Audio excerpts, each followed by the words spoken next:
ተመልከቱት የአብይ አህመድ ነብይ ምን እንደሚል የ3000 ዓመት ታሪክን በተመለከተ አንድ ያየሁት ራእይ ላይ እንጸልያለን። ለሊት ያየሁት አንድ ራእይ አለና ስለ ፕራይም ሚኒስተር ዶክተር አብይ እንጸልያለና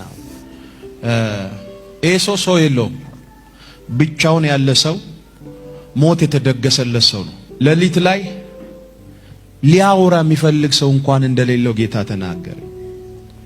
ውስጡ ያለውን ሸክም አውጥቶ ለናገር የሚፈልገውን ሰው አቶ ሲንከራተት አየው። ፊቱ ኋላው ጥይት ነው ያለው። ለዚህ ሰው እስቲ ዛሬ የኛን ጉዳይ እንተውና ለዚህ ሰው መማለድ መቃተት። ይሄ ሰው 120 ሚሊዮን ህዝብ ተሸክሞ ነው ያለው። አሁን ያለው ግጥሚያው ከጨለማው መንግስት ጋር ነው። ይሄ ሰው ፋይት እያደረገ ያለ 3000 ክፍለ ዘመን የዘለቀ ደም ሲጠጣ የከበረ መንፈስ ፖዝ ይደረጋል። እዚህ ጋር በጣም ሰው አቶ ሲበዘበዝ ሲንከራተት አያችሁ። ትንሽ መለስ ማድረግ ከተቻለ ሰምታችሁታል። ስንት ሺህ ክፍለ ዘመን? 3000 ክፍለ ዘመን ደም ሲጠጣ የነበረ ይልሃል። ፕሌየር ይሁን አንድ ጊዜ ደም ሲጠጣ የከበረ መንፈስ ትንሽ በጣም ሰው አቶ ሲበዘበዝ ሲንከራተት ወደ ኋላ ይፈልጋል። ለማሰመር ኋላው ጥይት ነው ያለው። ለዚህ ሰው እስቲ ዛሬ የኛን ጉዳይ እንተውና ለዚህ ሰው መማለድ መቃተት።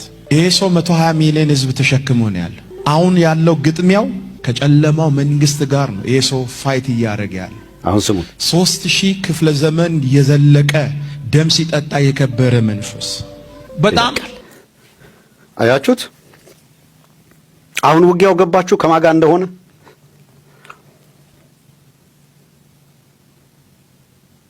ዮናታን የሚባለው ለሁለት ተሰበረ፣ አከተመለት፣ ተሰነጠቀ አለቱ ሲል ሰምታችሁታል።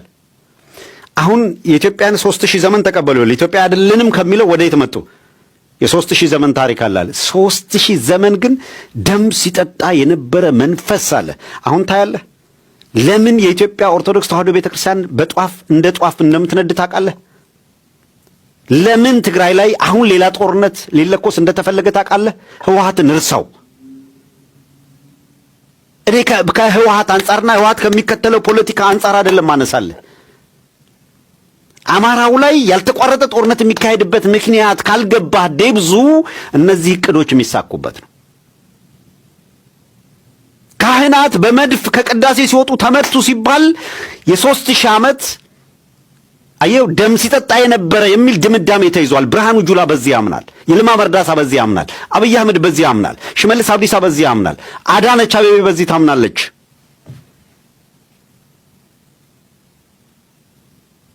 አየው ይሄ በጴንጤነት ስም የተሰበሰበ ኃይል በሙሉ በኢትዮጵያ ኦርቶዶክስ ተዋሕዶ ቤተክርስቲያን ላይ የሚዘምተው ለ3000 ዓመት ብሎ አየው ደም ሲጠጣ የነበረ መንፈስ ብሎ ነው የሚፈርጃት። በኢህአዴግ ጊዜ ኢትዮጵያ የ100 ዓመት ታሪክ አላት የሚል አንድ ተረት ተጀምሮ ነበር። በዛም ብዙ ርቀት ያላስኬዳቸው የኢትዮጵያ ዘመን የኢትዮጵያ የዘመን ልኬት የ3000 ዘመን መሆኑን አምነዋል። አሁን በነገራችን ላይ ምርጫ ስለሌላቸው አምነዋል። ሁለት ነገር እየተከተሉ ነው። አንድ መጀመሪያ ብለው የነበረው በቀኝ ግዛት ነው የዚህ ሀገር አካል የሆን ነው እንጂ የዚች ሀገር አጋር አይደለንም የሚል አቋም ነበረ። ቀጥሎ ደግሞ እንደገና ከ100 ዓመት የበለጠ ታሪክ የላትም የሚል ክህደትና ኢትዮጵያ የምትባል ሀገር አልነበረችም ወደሚል ክህደት የተሸጋገሩ እና አህመዲን ጀበል የኢትዮጵያን ስያሜ ጭምር ለአቢሲኒያ ለሰሜኑ ጫፍ ካልሆነ በቀር ለኢንታየር ኢትዮጵያ የምትገለጥበት አይደለም ወደሚል ክህደት የሄዱ በጣም ይዘገንኑ በኢትዮጵያ ውስጥ ሆነው ኢትዮጵያን በፍጹም የካዱ አካላት አሁን መጥተው ሌላውን አገር በአገር ክህደት ሊከሱ ሲሞክሩ በጣም ነው የሚገርም። አገሪቷ በእኛ መዳፍ ላይ ወድቃለች ብለው ሲያስቡ ራሳቸውን ፍጹም ኢትዮጵያዊ አናምንባትም የሚሏትን ፍጹም ኢትዮጵያዊ ሆነው ለመቅረብ ነው እየሞከሩ ያሉት።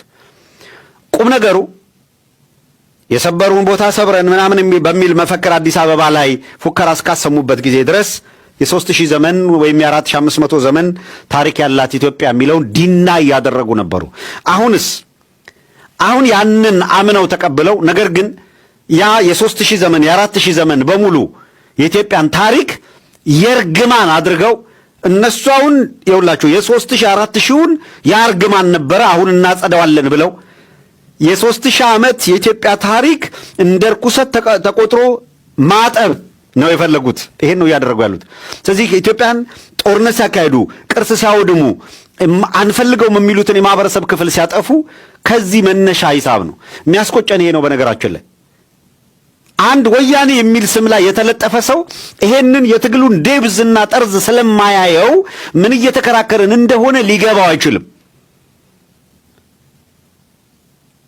አፍንጫው ስር ያለችውን የፖለቲካ ሐሳቤ ብቻ ነው እያወራ ያለው።